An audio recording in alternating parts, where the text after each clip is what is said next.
ఈ మధ్య గుంటూరులో ఒక సెన్సేషనల్గా మారిన ఒక వార్త. లాస్య లాస్య హఠాత్ మరణంపై తన తండ్రి అయిన కళ్యాణ్ గారు గుంటూరులో ప్రసిద్ధ కళ్యాణ్ అంటే ఇక్కడ డ్యాన్స్ సంబంధించి మాస్టర్గా ఎంతోమంది అంటే హైదరాబాదే కానీ ఫిలిం ఇండస్ట్రీ కానీ ఇక్కడ గుంటూరులో కానీ ప్రసిద్ధమైన పేరుగాంచి ఈ రోజున డ్యాన్స్ మాస్టర్గా తన ఇద్దరు బిడ్డల్ని కూడా మంచి డాన్సర్స్ని చేయాలని ఎయిమ్తో పెద్ద పాప మీద చిన్న పాప మీద చాలా దృష్టి పెడుతూ మధ్యలో హెల్త్ ఇష్యూ ఏమైందో అయితే తెలియదు కానీ లాస్య హఠాత్ మరణం మాత్రం వాళ్ళని కలిచివేసింది. కడుపు కోత ఎవరు తీర్చలేనిది. ఎందుకంటే బిడ్డల మీద ఎంతో భవిష్యత్తు గురించి ఆలోచిస్తాం. మా పాప ఇలా ఇలా అని 10 మందికి మనం చెప్పుకుంటూ ఉంటాం. కానీ ఆ బిడ్డే లేనప్పుడు కళ్ళ ముందు తన రూపమే కనబడుతున్నప్పుడు ఆ తల్లిదండ్రుల ఆవేదన ఎలా ఉంది? మరి ఎస్పీ గారిని కలిశారు. అసలు ఇది ఎలా జరిగింది? లాస్య మరణానికి కారణం అంటే హఠాత్ మరణానికి కారణం ఏంటి? పెద్దవాళ్ళు ఎస్పీ గారు ఏమన్నారు? అసలు ఒక హాస్పిటల్లో ప్రైవేట్ హాస్పిటల్లో ఏం జరిగింది? ఈ కోణంలో కళ్యాణ్ గారు లాస్య తండ్రి గారు మన ముందున్నారు. తల్లిగారితో కూడా మనం మాట్లాడదాము. ఒక చిన్న పాప ఉంది, వాళ్ళకు కూడా ఆ పాపను కూడా చూద్దాం. ప్రతి ఒక్కరికి తెలియాలి. ఎందుకంటే కళ్ళ ముందు కూతురు ఎంతో ఆశలు పెట్టుకున్న కూతురు లేకపోతే ఆ బాధ ఎంత వేదన గురి చేస్తుందో తెలుసుకుందాం. నమస్తే కళ్యాణ్ గారు. ఇప్పుడు మిమ్మల్ని నేను ఓదార్చాలో ఇప్పుడు మిమ్మల్ని గుర్తు చేసి అడుగుతుంటే బాధ ఎక్కువ పెంచిందని అవుతున్నానో తెలీదు. కానీ ఏం జరిగిందో తెలుసుకోవాలి. అది నిజమైతే మీ బాధ ఇంకో తల్లిదండ్రులకు వెళ్ళకూడదనే ఒక ఆలోచనతో మీ ముందుకు వచ్చాను. ఇంతకీ లాస్యకి ఎలా జరిగింది? తనకి హెల్త్ ఇష్యూ మీ ఇంట్లో నుంచే స్టార్ట్ అయిందా? తను మరణిస్తుందని ముందే అనుకునే తీసుకొని వెళ్ళారు. అసలు ఏం జరిగింది? అసలు పాపకి 2 రోజులు జ్వరం వచ్చిందండి అంతే. డేట్ వచ్చేసి ఏప్రిల్ అండి. ఏప్రిల్ 7th 8th జ్వరంలో ఉంది అది. మేము మామూలుగా 2 రోజులు జ్వరం అంటే పారాసెటమాల్ అవన్నీ వేస్తాం కదా మామూలుగా. అట్లాగే మేము దానికి పారాసెటమాల్ వేసాము, తగ్గుతుంది వస్తుంది. అట్లా వస్తే 2 రోజులు వచ్చింది. 3వ రోజు 9వ తారీఖు ఏమైందంటే నైట్ అందరం మేము ఒక రూమ్లోనే పడుకుంటాము. నైట్ ఫిట్స్ లాగా వచ్చినాయి పాపకి. నైట్ 2:30కి వచ్చినాయి అండి. ఫిట్స్ లాగా వచ్చినాయి. మేము జ్వరంలో ఫిట్స్ వచ్చినాయి అనుకొని ఇంకా వెంటనే పాపని హాస్పిటల్ లలిత హాస్పిటల్కి తీసుకెళ్ళాం. లలిత హాస్పిటల్కి మీరే వెళ్ళిపోయారు? ఎవరైనా రిఫర్ చేశారా? అంటే అక్కడ మా తోడేళ్ళు ఉన్నాడండి. తనకు ఫోన్ చేస్తే పాపం తను మాకంటే ముందే వచ్చాడు. అక్కడికి వచ్చాడు. తీసుకెళ్ళాం అక్కడికి. తీసుకెళ్ళి చేర్చిన తర్వాత అక్కడ ఒక 1 hour 1.5 hour ట్రీట్మెంట్ చేశారు. చేసిన తర్వాత అక్కడి నుంచి గణేష్ మహల్ పక్కన ఉన్న హాస్పిటల్కి సూపర్ స్పెషాలిటీకి పంపించారు. పంపించే పాపకి ఫిట్స్ ఆగట్లేదు. ఆగల ఫిట్స్ ఆగల. వాళ్ళకి అర్థం వల్ల ఏంటనేది అక్కడికి తీసుకెళ్ళారు. తీసుకెళ్ళిన తర్వాత ఏమైందండి మేము అడుగుతున్నాం అంటే చూస్తున్నాం అన్నారు. అంటే అక్కడ జూనియర్స్ లేదంటే అసలు డాక్టర్స్ లేరో నాకు తెలియదు. నైట్ ఆ టైంలో అడుగుతుంటే నేను ఎవరో నాకేం చెప్పట్లేదు. మేడం వచ్చి చెప్తారు అంటున్నారు విజయ్ గారు. ఆమె ఉదయం 11ంటికి వచ్చింది. 11ంటికి వచ్చేదాకా ఫిట్స్ అలాగే పాపకు వస్తూనే ఉన్నాయి. ఏదో చేస్తున్నారు కానీ ఆగట్లా. వాళ్ళకి అర్థం అవట్లా. వాళ్ళకి ఏమైంది పాపకు అనేది తెలియట్లా. వాళ్ళకి అర్థం అవట్లా. ఏదో చేస్తున్నారు. ఆమె వచ్చిన తర్వాత చెప్పినట్టుంది ఏదో ట్రీట్మెంట్ స్టార్ట్ చేశారు. ఎనస్థీషియా ఇచ్చారు. పాప ముందు ఆగటానికి ఎనస్థీషియా ఇచ్చారు. ఇచ్చిన తర్వాత ఒక 48 hours అబ్జర్వేషన్లో ఉంచాలండి అని నాకు చెప్పారు. అసలేంటి డయాగ్నోస్ చేయడానికి ఏంటి పాపకు అనేది తెలియలా. డయాగ్నోస్ చేయడానికి అంత ఎంఆర్ఐ తీయలేదు. సిటీ స్కాన్ తీశారు. తర్వాత ఎక్స్రే తీశారు. వెళ్ళగానే తీశారండి. అది మాత్రం మార్నింగ్ 4:35కే తీశారు. తీసి ఏమి లేదు అంతా నార్మలే అంటున్నారు. మరేంటి ప్రాబ్లం అంటే ఇన్ఫెక్షన్ ఉంది. అసలు ఇన్ఫెక్షన్ అనేది తెలియట్లా వాళ్ళకి. అది తెలియట్లా. అది చెప్పాల. ఇన్ఫెక్షన్ చెప్తున్నారు కానీ అది ఎక్కడుందని అడిగితే చెప్పట్లేదు. ఏం ఇన్ఫెక్షన్ అంటే చెప్పట్లేదు. ఒక 1.5 days ఒక 2 lakhs అయినాయండి. మెడిసిన్ ఐసీయూ ఒకటి మెడిసిన్, గంటకు ఒక టెస్ట్ రాస్తున్నారు, గంటకు ఒక బ్యాగ్ మెడిసిన్. నేను అడుగుతున్నా ఇంజెక్షన్స్ అంతా అసలు చాలా ఉన్నాయి. అసలు ఏమేంటో కంగారులో వాళ్ళు అడుగుతున్నారు, మేము తీసుకెళ్ళిస్తున్నాం అంతే. మెడిసిన్స్కి 60,000 అయినాయండి 1 dayకి. 60,000 అయినాయి. మేము అడుగుతున్నాం. ప్రతి బిల్లు మీ దగ్గర ఉందా? ఉందండి, ప్రతి మెడిసిన్ అన్ని ఉంది. ఓకే. ఎంత మెడిసిన్ ఎందుకు వాడుతున్నారు, అసలు తట్టుకుంటుందా పాప అని అడిగా నేను. అడిగితే లేదు, అట్లా ట్రీట్ చేస్తేనే కంట్రోల్ అవుద్ది, లేదంటే అవ్వదు అన్నారు. ఏం కంట్రోల్ అవ్వాలంటే ఫిట్సా? ఫిట్స్. అసలు దానికి ఫిట్స్ ఎందుకు వస్తున్నాయి అంటే తెలియదు వాళ్ళకి. డాక్టర్ చూడడానికి ఎప్పుడు వచ్చారు? 11ంటికి వచ్చారండి. ఉదయం 8 గంటల ఆలస్యం వచ్చిందాము. ఎమర్జెన్సీ అయినా? ఎమర్జెన్సీ అయినా 8 గంటల ఆలస్యంగా వచ్చింది.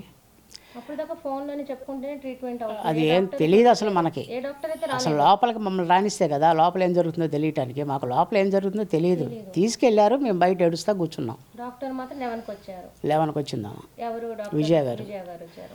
వచ్చి 11కి వచ్చి చూసి 48 hours అబ్జర్వేషన్లో ఉంచాలండి అన్నారు.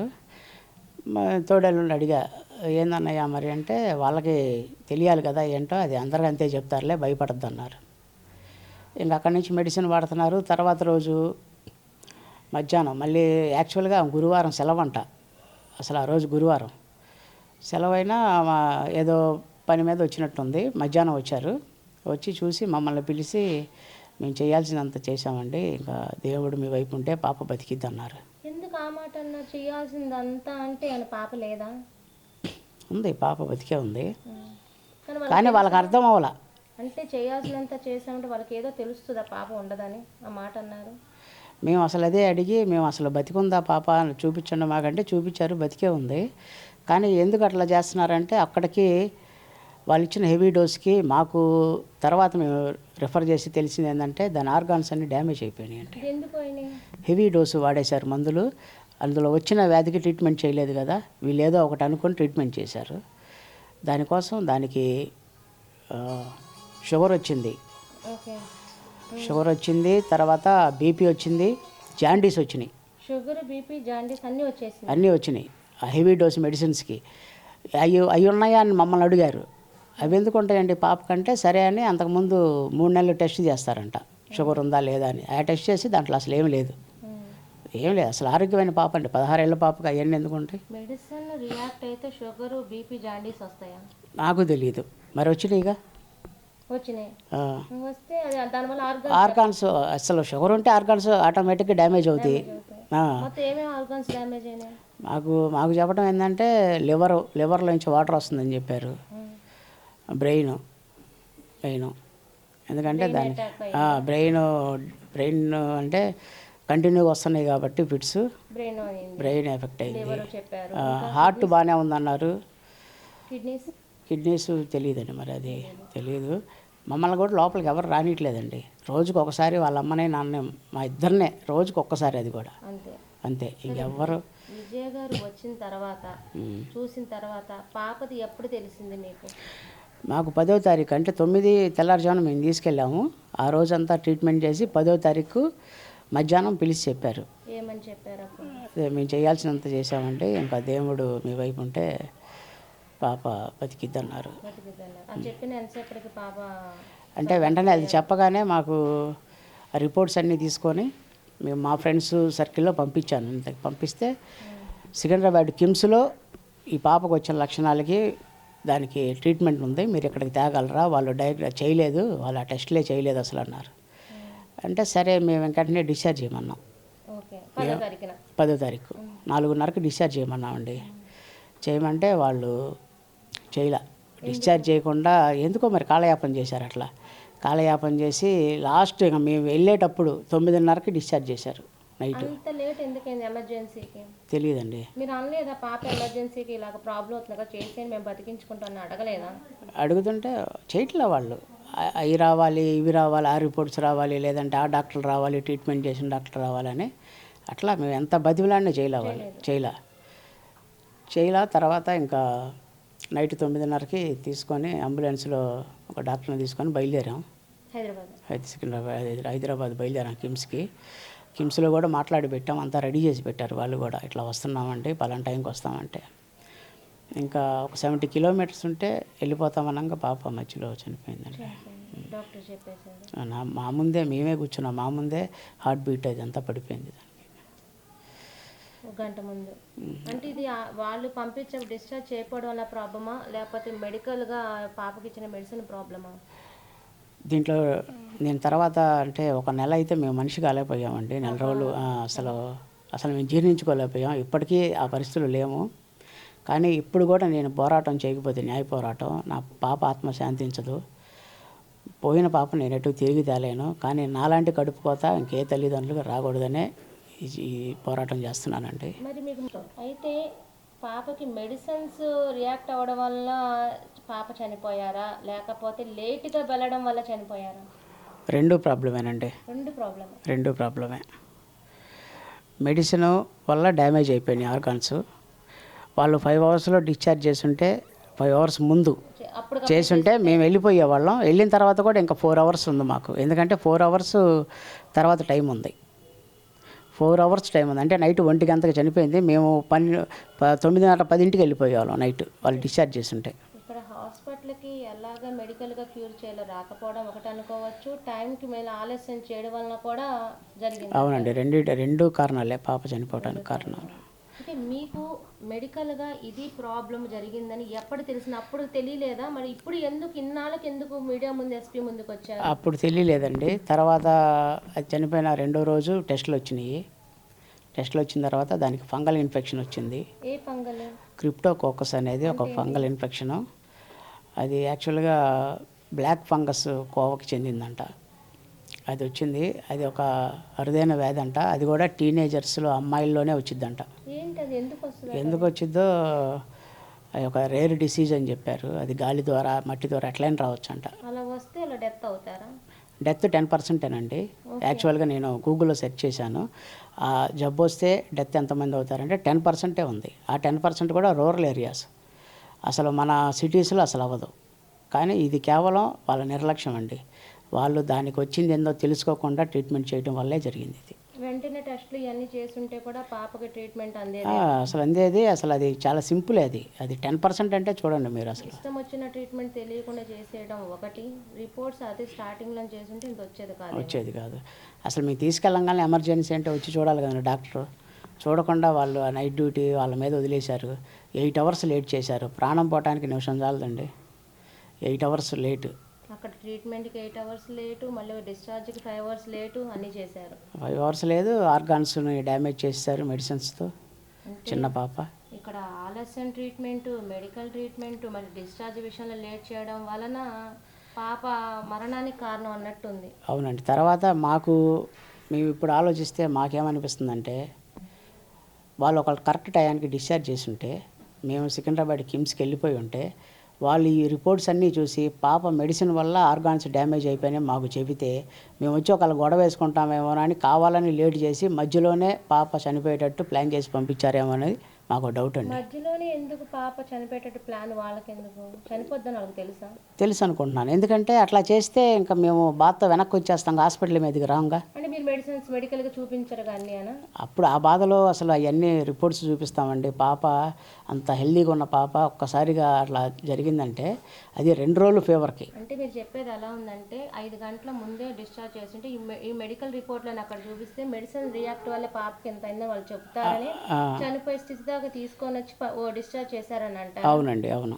అదే అంటారు. మరి మీరు ఇప్పుడు రియాక్ట్ అవ్వడానికి మెడిసిన్స్ వల్ల అని ఎప్పుడు అనిపించింది మీకు? మేము తర్వాత ఒక నెల అయిపోయిన తర్వాత ఫ్రెండ్స్ వాళ్ళందరూ, నా స్టూడెంట్స్ కూడా చాలామంది డాక్టర్స్ ఉన్నారండి. నేను డాన్స్ మాస్టర్ని కాబట్టి వాళ్ళందరికీ చూపిస్తుంటే పాపకు వచ్చింది జబ్బుకి అసలు ట్రీట్మెంటే జరగల. ఫస్ట్ వాళ్ళు అన్నారు చూశారు. ఒక్క మెడిసిన్ కూడా పాపకు వచ్చిన దానికి వాడుంటే బతికేది. దానివల్ల ఇంకా మిగతా డౌట్స్ అన్నీ మాకు రేజ్ అయినాయి. ఓహో, వాళ్ళు చేయలేదు కాబట్టి ఇట్లా లేట్ చేసి మధ్యలోనే చనిపోయేటట్టుకు పంపించారని.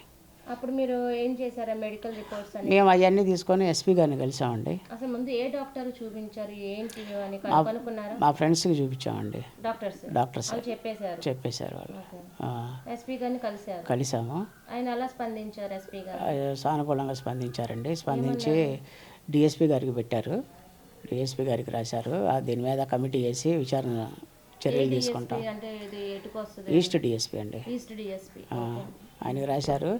తర్వాత ఆయన నుంచి కూడా కొత్తపేట స్టేషన్కి సిఐ గారిని నా రాత్రి పిలిపించారు. పిలిపించి కంప్లైంట్ పెట్టండి మీరు కలెక్టర్ గారికి, నేను చెప్తాను, దీని మీద మెడికల్ లీగల్గా ఎంతవరకు యాక్షన్ తీసుకోవచ్చో చూసి మేము తీసుకుంటామని చెప్పారు. దీనికి సంబంధించి నియోజకవర్గ ఎమ్మెల్యేని కలవలేదా మీరు? కలవలేదండి, ఇంకా వెళ్తాను. ఎందుకంటే అటు లా అండ్ ఆర్డర్ వైపు నుంచి మీరు పెట్టుకున్న అధికారంగా కూడా ఎమ్మెల్యే ఒక నియోజకవర్గంలో కలిస్తే న్యాయం జరగచ్చేమో కదా, అదే కలవలేదా? కలుస్తామండి, రేపు కలుస్తారు. ఓకే. సో ఇంకొకటి ఏంటంటే లాస్య వయసు 16.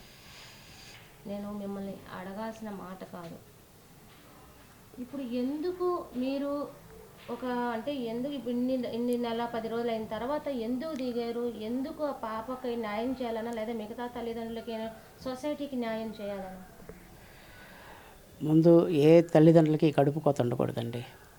ఫస్ట్ దీని మీద కనుక సివియర్ యాక్షన్ తీసుకుంటే వాళ్ళు ఇంకొకరిని ట్రీట్మెంట్ చేసేటప్పుడు వాళ్ళు జాగ్రత్తగా చేస్తారు, దగ్గర పెట్టుకొని చేస్తారు.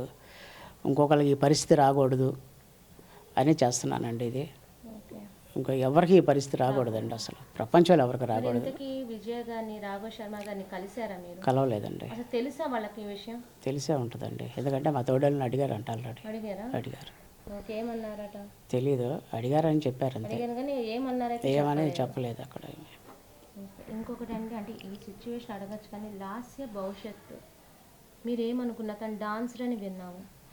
అసలు తనకి డాన్స్ బాగా ఇష్టమని కూడా నేను కూడా ఒకసారి 2-3 సార్లు నాకు తెలుసు. నేను వచ్చాను దాని డాన్స్ క్లాస్కి. వచ్చినప్పుడు అసలు తనది మూమెంట్ అయితే మాకు తెలుసు. తన భవిష్యత్తు ఏ రకంగా తను మీతో ఎలా షేర్ చేసుకునేది? అసలు ఇన్స్టిట్యూట్ మొత్తం దానికే అప్పు చెబుదాం అనుకున్నానండి.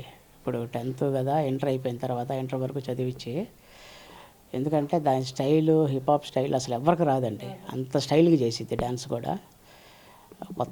కొత్త ట్రెండ్ అనమాట అది ఏంటంటే దాని కోరిక అసలు బీటీఎస్ ఆ గ్రూప్లోకి వెళ్ళాలని. అందుకని అవి చూసి అవి ప్రాక్టీస్ చేసిద్ది తనే ఓన్గా.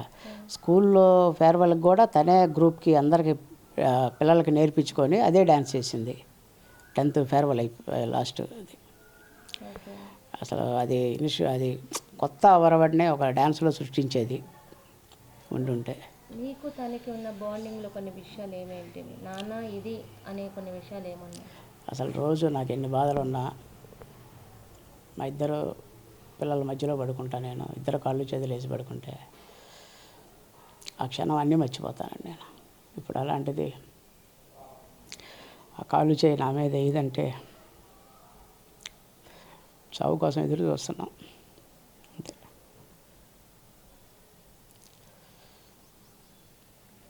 తను ఏమని అనుకునేవాళ్ళు స్కూల్లో కానీ ఇటు కానీ ఏముంటుంది?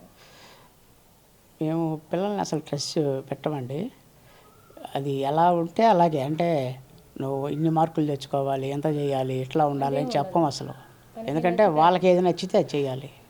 ఎందుకంటే మనమే ఎన్నో పోస్టులు చూస్తుంటాము, పిల్లల్ని స్ట్రెస్ చేయకూడదు, మనం ఏదన్నా బలవంతం చేస్తే ఉండదని. అందుకే 10th కూడా నేను పాస్ అయితే చాలమ్మా అని చెప్పా. అంటే పాస్ అవటం ఏంది డాడీ అనేది ఫస్ట్ క్లాస్ తెచ్చుకుంది, కానీ ఆ రిజల్ట్స్ కూడా చూసుకోవాలి. అది టాప్ కిడ్స్ అండి, సిబిఎస్ఈ సిలబస్, ఫస్ట్ క్లాస్ తెచ్చుకుంది.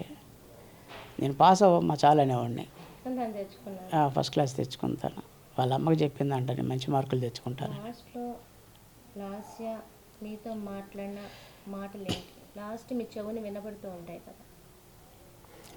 లాస్ట్లో సోమవారం నైటు 7:30 ఆ టైంలో దానికి గారెలు పెట్టానండి, నా చేత్తోనే తినిపించాను. బాగోనప్పుడే సగం గారి తిని కడుపు నిండిపోయింది డాడీ, ఇంకా చాలా అంతే. అదేనండి ఇంకా లాస్ట్. అదే ముద్ద పెట్టుకోవడం, ముద్దుగా చూసుకోవడం కానీ మొత్తం అదే. మాకు తెలియదు కదండి, మేము మామూలుగానే ఉన్నాం. అదొక గుర్తు, ఇంకా అదే మెమరీ. నా చేత్తోనే తినిపించేదానికి. ఇప్పుడు ఒకసారి మేము మీ మిస్సెస్ గారితో మాట్లాడచ్చు? తను మాట్లాడండి. అయితే లాస్య ఈ మధ్యకాలంలో హాస్పిటల్లో వైద్యం వికటించి మరణించారు. వాళ్ళ తల్లిగారి దగ్గర ఉన్నాం. ఎందుకంటే చూస్తుంటేనే హృదయం చాలా భారంగా ఉంది, ఏడుస్తూనే ఉన్నారు. మరి 15 రోజులైనా తల్లి బాధ అంటే మగవారైనా సరే ఏడుపు బయటకు రానివ్వరు, లోపల ఏడుస్తానంటారు. కానీ ఆడవాళ్ళది మనకి కనిపిస్తూనే ఉంటుంది, సెన్సిటివ్గా ఉంటారు. ఇప్పుడు ఈడొచ్చిన కూతురు, ఎన్నో ఆశలు పెట్టుకున్న కూతురు, తల్లి వెనక ఎప్పుడు వెన్నంటే ఉండే కూతురు లేదంటే మళ్ళీ ఆ తల్లి ఎలా స్పందిస్తున్నారు, ఆ బాధ ఏంటో, కడుపు కోత ఎలా ఉందో ఒకసారి అడిగి తెలుసుకుందాం.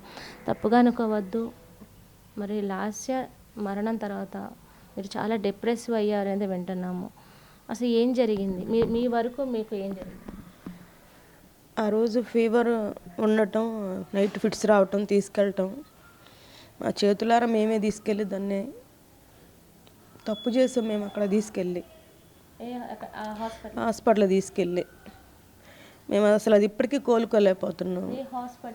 లలిత హాస్పిటల్ నేనే తీసుకువెళ్ళింది. మేమేగా ఒళ్ళో పడుకోబెట్టి తీసుకొని వెళ్ళాం మేము. అవును, నిజంగా. ఇప్పుడు మేడం చూడాలి. మేడం అసలు మాకు ఇంకోటి ఏంటంటే 1/2 గంట లేట్ అయితే ఇంట్లోనే చనిపోద్దని చెప్పారు. అంత సీరియస్గా ఉంటే మరి మేడం వచ్చి చూడాలిగా. ఆమె ఎందుకు లేట్ చేసింది? ప్లస్ అంబులెన్స్లో ఎక్కే ముందు మా ఇద్దరిని పిలిచి ఈ 5 అవర్స్లో ఏమైనా జరగవచ్చు అన్నారు. అంటే వాళ్ళకి ముందే తెలుసు 5 అవర్స్లో ఏం జరిగిద్దు. అలాంటప్పుడు 4:30 డిశ్చార్జ్ చేయొచ్చుగా. అంత నెగ్లిజెన్స్ ఏంది? ఐసీయూలో అది చిన్నపిల్ల ఉన్న వాళ్ళందరిలో 9వ తారీఖు జాయిన్ చేసినప్పటి నుంచి ఇప్పటివరకు మేము ఏడుస్తాం. మేము లైఫ్ లాంగ్ ఏడుస్తూనే ఉంటాం. అది చిన్నపిల్ల. దానికి ఎన్ని కోరికలు ఉన్నాయో, ఎంత భవిష్యత్తు ఉందో మేము చేతులారా నాశనం చేసాం మేము దాన్ని. వాళ్ళ ఫ్రెండ్స్ వచ్చి లాస్ట్కి చాలా కోరికలు ఉన్నాయి ఆంటీ అంటున్నారు. వాళ్ళు వచ్చి వర్క్షాప్ పెట్టాలందంట.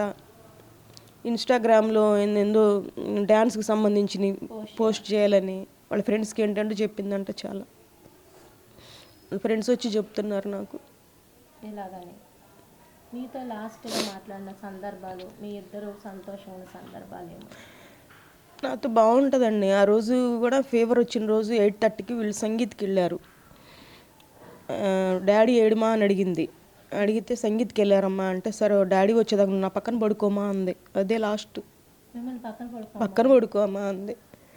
నేను బాగాలేదు కానీ జస్ట్ అలా పడుకొని లేచాను. ఇంక దాని పక్కన పడుకున్నా బాగుండేది అనిపిస్తుంది. లాస్ట్ మాట అదే. ఇంకంతే. అంటే నిద్రపోతుంది. నిద్రలో ఉంది. మధ్యలో మేము 1ంటికి ఆ టైంలో వాటర్ కూడా ఇచ్చారు వాళ్ళ డాడీ. వాటర్ ఇచ్చారు, తాగింది, పడుకుంది.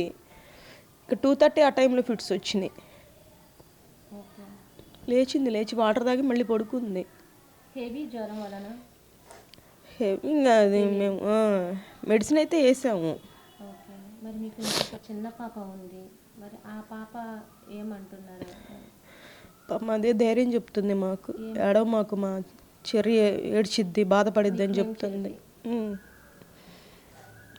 చెర్రి ఏడ్చిద్ది అనేది మాకు ధైర్యం చెప్తుంది. పాప ధైర్యం చెబుతుంది. ఇద్దరికి 5 years గ్యాప్ ఉంది.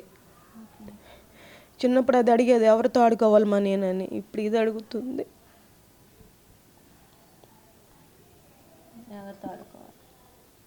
ఒకదాన్ని చేసి వెళ్ళిపోయింది.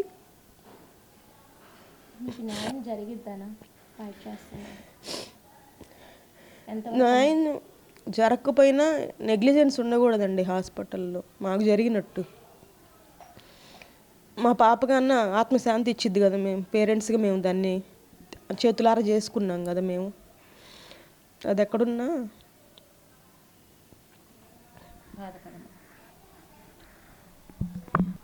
మీకు న్యాయం జరగాలని, మీరు అనుకున్న న్యాయం జరగాలని, పూర్తిగా అందరి సపోర్ట్ మీకు ఉండాలని, మీకు న్యాయం చేయాలని కూడా మేము కోరుకుంటున్నాం. మీకు న్యాయం అంటే లలిత హాస్పిటల్ నుంచి ఏ న్యాయం కావాలి? ఏదో నిర్లక్ష్యం చేయకుండా ఉంటే చాలండి. ప్రాణం, పసి ప్రాణం అది. ఐసీయూలో ఉంది. అసలు అదొక్కతే చిన్నది. కనడానికి ఎంత కష్టపడతాము, ప్రాణం అంత ఈజీగా తీసేస్తున్నారు వాళ్ళు. మరి మీ హస్బెండ్కి లలిత హాస్పిటల్ లైసెన్స్ రద్దు చేయాలంటున్నారు.